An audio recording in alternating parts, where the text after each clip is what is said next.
All right, so one of our reading skills and comprehension skills is looking at cause and effect.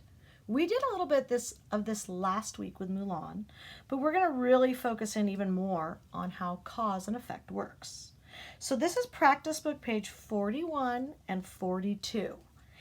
And the one thing I don't like about it is it's front to back, and we're going to have to do a lot of flipping back and forth. So I just want you to be prepared. Make sure you have practice book page 41 and 42 ready. First thing we're going to do is we're actually going to read the story together. I'm going to do something different today, and I hope you can follow along with me. I'm going to read, and I want you to be reading too. Now you can look at your own paper or you can watch the video, but you're going to hear my voice change. And I want you to fill in the word the way we do when we practice reading. For example, if I was reading the directions and I said, read the, you would say story. And then if I said, think about what happens and, you would say why. Then complete the, you would say chart on the next page. So I'm going to read it that way. There's going to be words you're not going to hear me say, and I want you to try to say those words, or at least think them in your head. All right? All right, here we go. The tornado. A rooster crowed, waking Lucy Saunders from a deep. She usually popped out of bed like pop off a shirt. But today she had stayed up last night reading.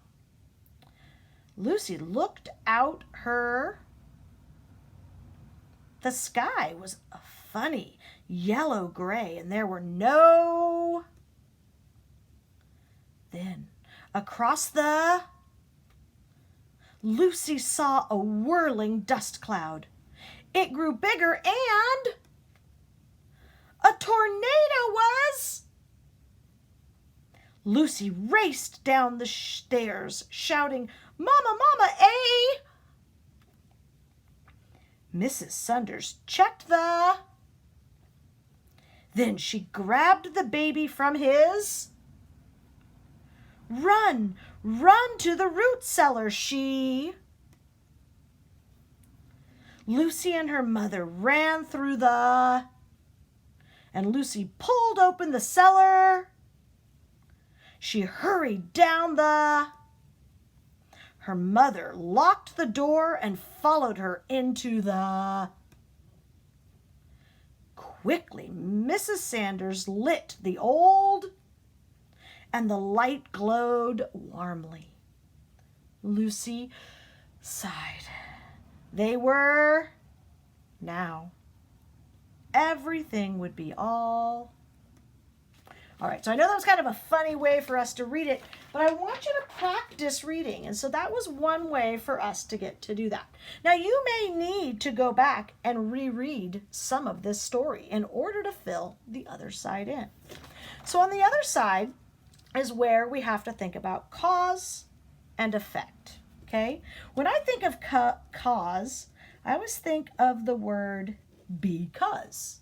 Because tells you what the cause is.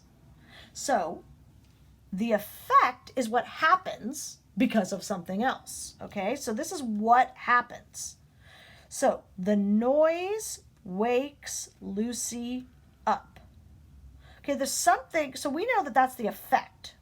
So we need to go back and think about when Lucy woke up. What was it that woke her up? What was that noise?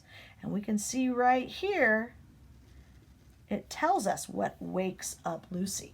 You might want to underline that part. I'm not going to tell you the answers, okay? I want you to try to find them. So we would go back and we'd say, aha, that's what woke Lucy up. That was the cause.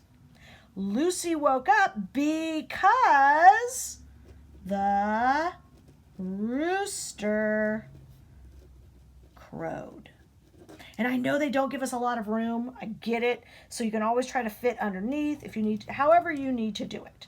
So you can kind of see how we could use the word because, but then we have to say this part first. If we say this part first and then say the word because, it makes a complete thought. So just a little trick for you there. Okay, now the next one, as we look down, we're still trying to find the cause. Why did it happen? So what happened is Lucy races down the stairs.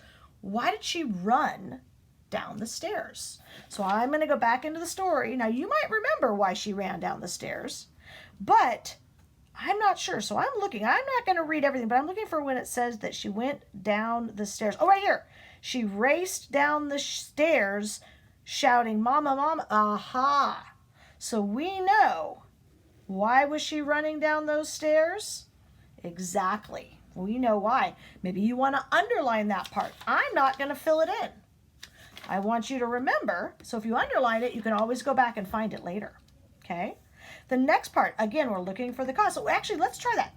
Lucy races down the stairs because a tornado is coming. You get the idea there. Do you see how we can kind of go in reverse to figure out if our cause makes sense? All right, all right. So again, we're looking for the cause. Her mother grabs the baby and shouts, "Run." Her mother grabs the baby and shouts, "Run." So again, I'd go back and I'm thinking, we know she grabs the baby, right? And she said, "Run." Well, what was it that caused her to grab the baby? Two things kind of happened. We know that Lucy was yelling at her, right? But the other thing is, what did she do right here? Once she saw the sky, she knew Lucy was right. So I would then go back and go, okay, so notice how I'm looking. Grabs the baby, and so that's the part I was looking for. But I had to kind of look before it.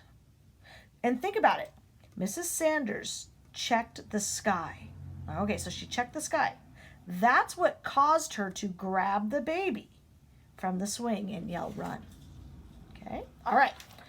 Do you see what I mean about the flipping back and forth? I like it when these pages are side by side. It's much easier. All right, so again, I'm not filling these in for you. Your job is to look at what we've underlined, and that should help you. Now, this one's going to be different because they've given us the cause, why it happened. We got to figure out the effect. Okay, what happens because of this? Lucy, Mama, and the baby will be safe from the tornado in the root cellar.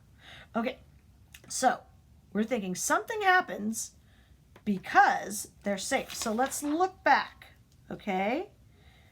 Let's see. They're in the cellar, right? Oh, I see something in here. This one's it says that they're safe, but is that because of the light or is that because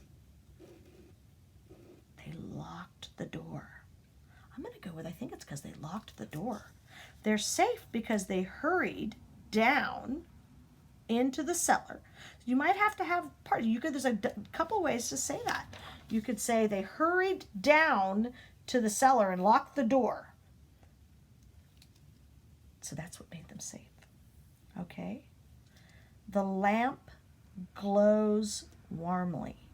Okay, so I'm going to go back where they lit the lamp, right? So in order for it to glow, they had to light it. They had to light that lamp in order for it to glow. All right, back here. Lucy, her mother, and the baby are in the root cellar. So the effect, now that they're all down in there, we know that this is the deal. They're down in there now. What's going to happen? The nice thing about these cause and effects is they go in order. They go in order. So if you were smart and you did some underlining with me, you're going to know the order of the answers. It's going to help you. So that's a little bit about cause and effect. You're going to be doing a little more cause and effect a little more independently. We're going to start it together. And that's going to be practice book page 39. We're going to work on that a little together, and then you're going to finish it on your own. So this is kind of our warm-up for that.